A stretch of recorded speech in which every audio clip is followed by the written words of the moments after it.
Assalomu alaykum. Xayrli kun.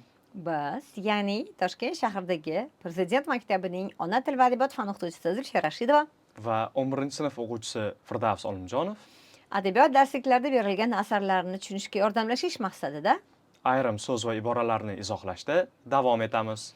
biz yana bir marta Homerning Iliada asariga murojaat qildik, chunki bu asarning matni biroz murakkabroq so'zlardan iborat. Demak, ketdik. Birinchi so'z buzruk, katta, ulug'. Troyaning ayollari Zevs qiziga sig'inayotgan payt buzruk Hektor yetib bordi hashamatli Paris uyiga. Ya'ni u yerda gap aka-uka haqida ketyapti. Akasi Hektor, ukasi Paris va katta aka, ya'ni katta Hektor Parisning hashamatli uyiga yetib bordi demoqchi. Hobxona, yotoqxona.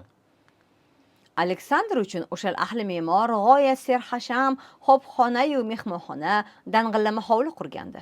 Ya'ni u boryapti Parisning uyiga va shu uyning tasviri ketyapti. Paris, Aleksandr ikkalasi bitta odam, ikki xil nom bilan beriladi. Va ana shu Parisning Aleksandrning uyini me'mor ahli, me'mor ya'ni arxitektor, uyning chizmasini chizadiganlar juda ham chiroyli mehmonxona, yotoqxonasi bor bo'lgan dang'illama uy qurib beruvdi deb aytyapti. Tegra, tevarak atrof. Yaraqlarda va shuningdek oltin halqa taxt tegrasida. U kirganda Paris o'zini hashamatli egri kamoni, qalqoni-yu sovutini kiyib taqib yasanar edi. Ya'ni tig'ining atrofida yaraqlarda oltin halqa dumaloq narsaga nisbatan olinadi va u yetib borganda Paris yasansan qilayotgandi deb aytyapti. Bo'sag'a, kiraverish, ostona. Yuksak devor orqasida, shahrimizning bo'sag'asida dahshatli yov bilan jangda qon to'kmoqda aziz xalqimiz. Ya'ni shahrimizning bo'sag'asi, shaharning kiraverishida jang ketyapti deb aytmoqda. Shitob, tezlik, shoshilish, oshiqish. Bo'lsa agar ilojing kut, sovutlarim kiyay shtobla. Yo bo'lmasa sen ketaver, men orqangdan yetib olgumdir. Bu ham Parisning nutqidan u akasiga aytayaptiki, men tez sovutlarimni, sovut bilasiz, jangda kiyiladigan kiyim mana shu old orqasi bilan temirdan qilingan bo'ladi. Men ana shu kiyimlarimni kiyib orqangdan yetib boraman deyapti. Badkirdor, yomon, qabih harakatlar qiluvchi, yaramas odam. Bu yerda lekin odam ma'nosida kelmagan. Quyun so'zi esa qattiq shamol, shiddatli yog'in, to'fon degani. Mana e'tibor bering, bu yerda badkirdor quyun, ya'ni quyun, yomon quyun, odam hamma yoqni vayron qiladigan quyun ma'nosida. Qaynog'am, tingla badbaxt va behayo kelinning so'zin.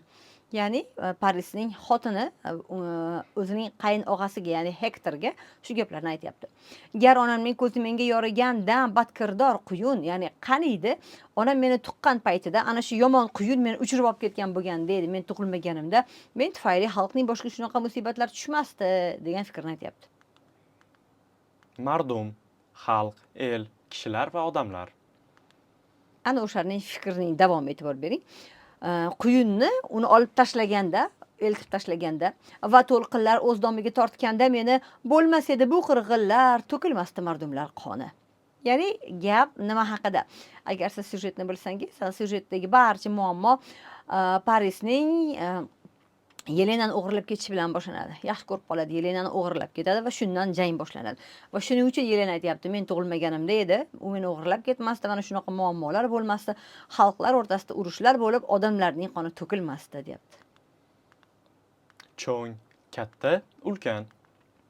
Otamni u butun sovut yarog'ila yondirgan edi.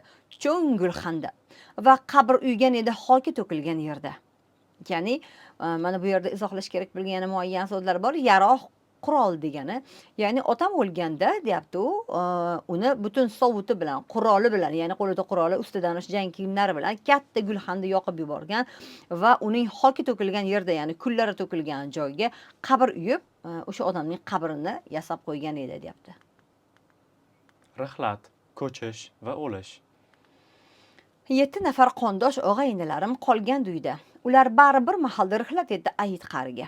Ya'ni Ayit qari go'yoki biz tushunchamizdagi bir Azroildek gap, ya'ni Ayit yer osti, ya'ni u dunyoning xudosi deb beryapti qadimgi Yunoniston mifologiyasida. Va mening og'a-inilarim, og'a aka degani, ina uka degani, mening 7 ta aka ukalarim hammasi bir vaqtda o'lgan, ya'ni u dunyoga rihlat qilgan, u dunyoga ketgan, ya'ni o'lgan deyapti.